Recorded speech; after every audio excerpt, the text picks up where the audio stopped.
No marriage, no kids, no scandals, personal lives on lockdown. They told me to stay single, stay sweet, and stay quiet. I didn't get to choose the script, not even for my own life.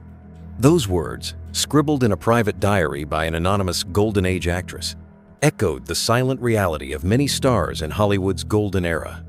Behind the velvet curtain of fame was an invisible rulebook, one where love, family, and personal freedom were often strictly forbidden. Studios operated like monarchies. MGM, Warner Brothers, Paramount. They weren't just employers. They were guardians of public image, arbiters of morality, and, more often than not, wardens of the personal lives of their stars.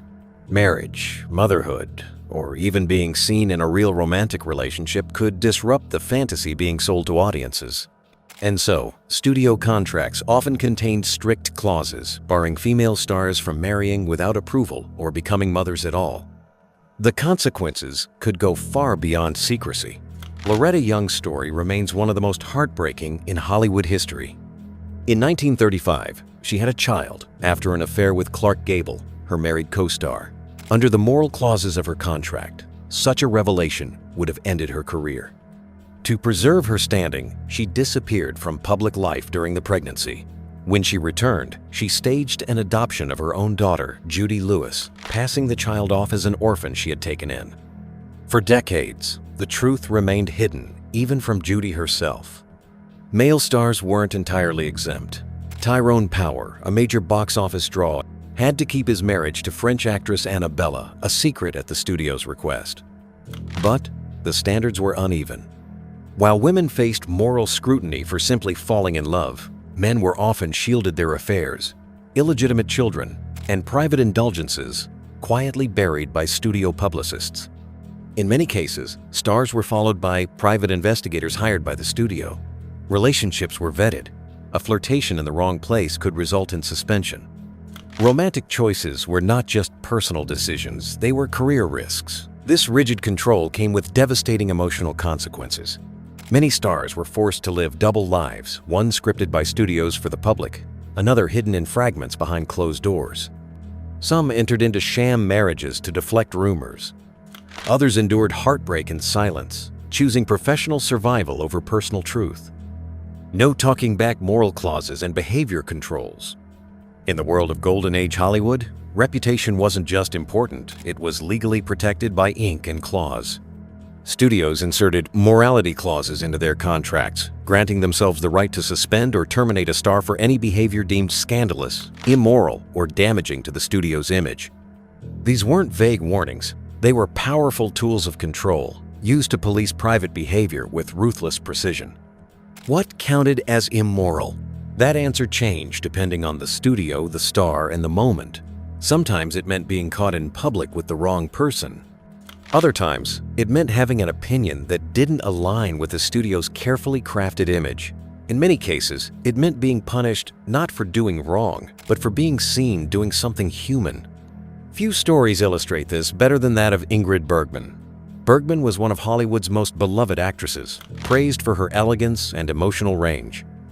But when she fell in love with Italian director Roberto Rossellini while still married, and later had a child with him, the industry turned on her. The backlash wasn't just media-driven, it was institutional. Her studio dropped her.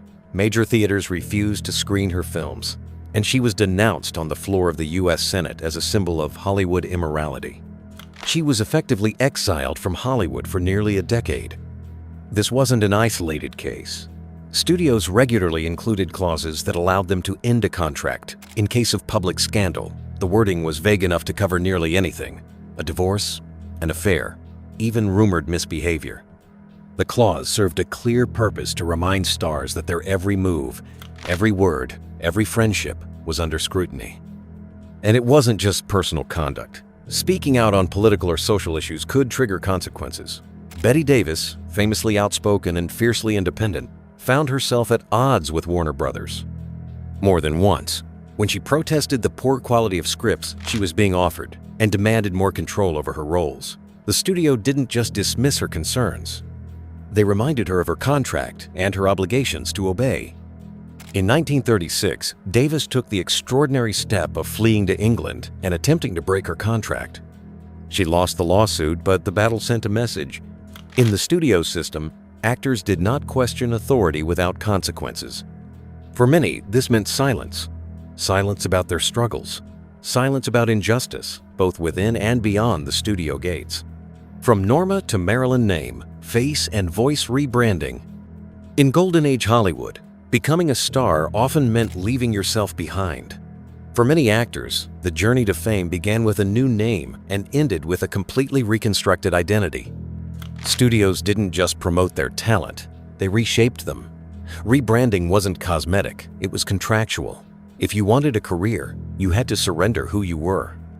It started with the name. Norma Jean Mortensen didn't sound glamorous enough to the executives at 20th Century Fox. So, under contract, she became Marilyn Monroe, a name chosen for its soft vowels and star-ready charm. In reality, she had little say in the decision. Once her signature hit the paper, Norma Jean was gone, and Marilyn was born. But the transformation didn't stop there. Hair color, eye shape, posture, accent, all could be adjusted, redefined, and even rewritten in interviews to match the narrative the studio needed. Marilyn was dyed blonde. Her voice was softened and trained to sound more breathy and innocent. Her backstory was rewritten for press junkets, omitting the hardships and instability of her early years. To the world, she was a fantasy, but to Marilyn herself, the image often felt like a mask she couldn't remove. Rock Hudson was another creation. Born Roy Scherer Jr., he was discovered by agent Henry Wilson, who specialized in inventing leading men for studio contracts. Roy became Rock, a name meant to evoke strength, masculinity, and American ruggedness. His background was rewritten. His appearance was refined. And he became a heartthrob, not through personal revelation, but through studio reinvention. For many stars, this process was jarring. It wasn't simply about playing a character on screen, it was about becoming that character in daily life. Public appearances were monitored, press interviews were scripted. Even laughter and hand gestures were coached to match the brand the studio had crafted. Anything that broke the illusion was considered a liability. Actresses were particularly vulnerable to this reshaping. Rita Hayworth, born Margarita Cancino, was signed by Columbia Pictures and told to change everything: her name, her hairline, even her ethnic identity. She underwent painful electrolysis to raise her hairline and dyed her naturally dark hair red to fit the image of the all-American starlet. "They went to work on me like I was a clay doll," she once said. "I lost my name, my family, my past." The idea was simple. The actor was the raw material, and the studio was the sculptor. Individuality was a risk. Marketability was the mission. But behind these transformations were real people, often young, often insecure, trying to reconcile who they were with, who they were told to be. Many stars developed a sense of alienation, a disconnection between their public image and their private identity.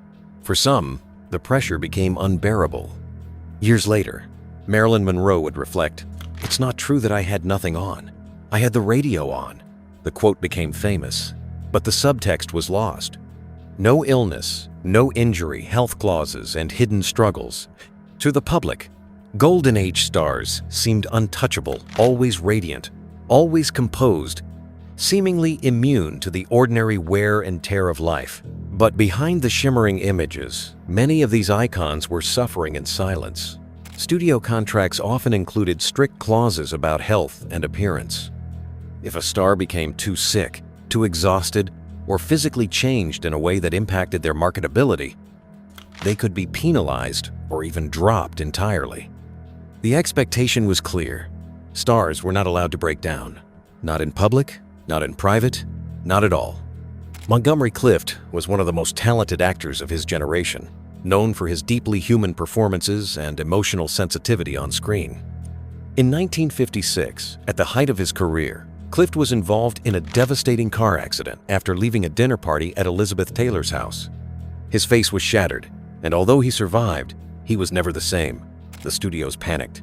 His looks, once a central part of his appeal, were now altered. Clift required painful surgeries and dealt with chronic pain for the rest of his life, but instead of support, he was met with hesitation.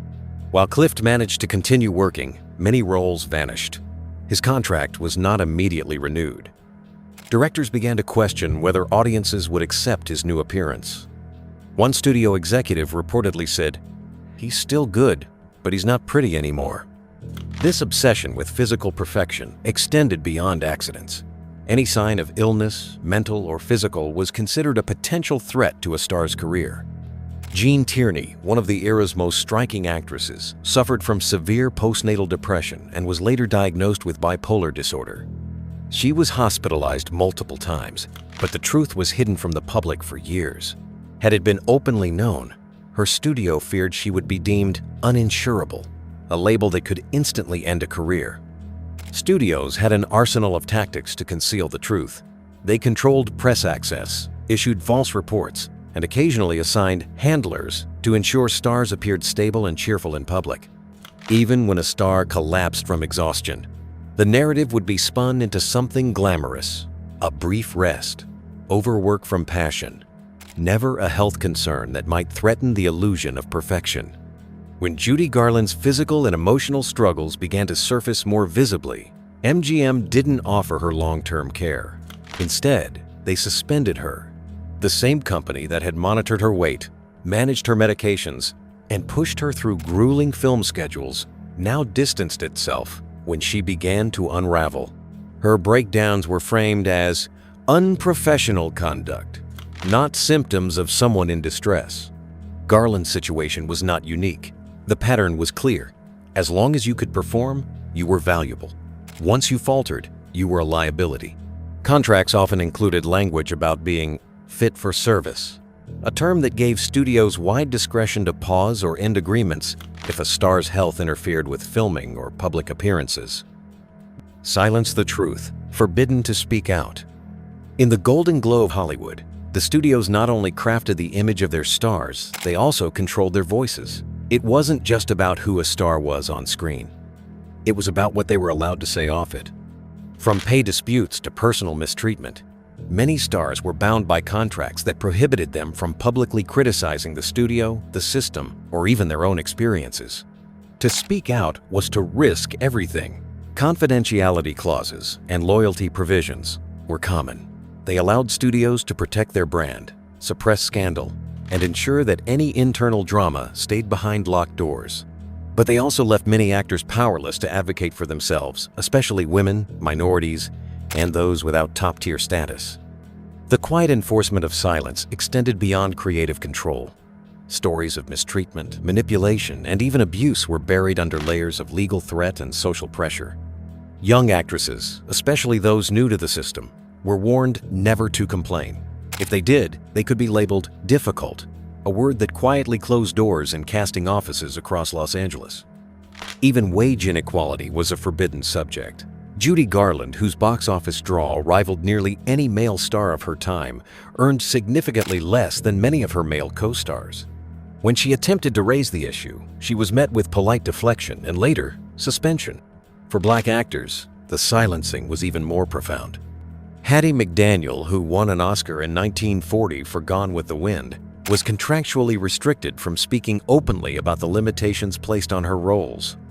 She was often cast as maids or background characters and received criticism from both within and outside the black community. Yet her hands were tied legally and economically. Publicly challenging her studio meant risking the only opportunities available to her. Silence wasn't just a strategy. It was a condition of employment. These rules ensured that the public saw only the glossy surface, the well-dressed smiles, the red carpet charm, the flawless interviews. Behind it, many stars carried deep frustration, fear, and fatigue, unable to share their truth without risking their future. There were exceptions. In the late 1952nd, Kim Novak quietly pushed back against the studio system's racial taboos when she dated black singer Sammy Davis Jr., despite severe backlash. Columbia Pictures reportedly threatened her career, but Novak refused to speak negatively about Davis or deny the relationship. Though the romance eventually ended under intense pressure, her quiet act of defiance stood as a rare moment of personal truth breaking through the silence. Still, for most, the cost of speaking was too high.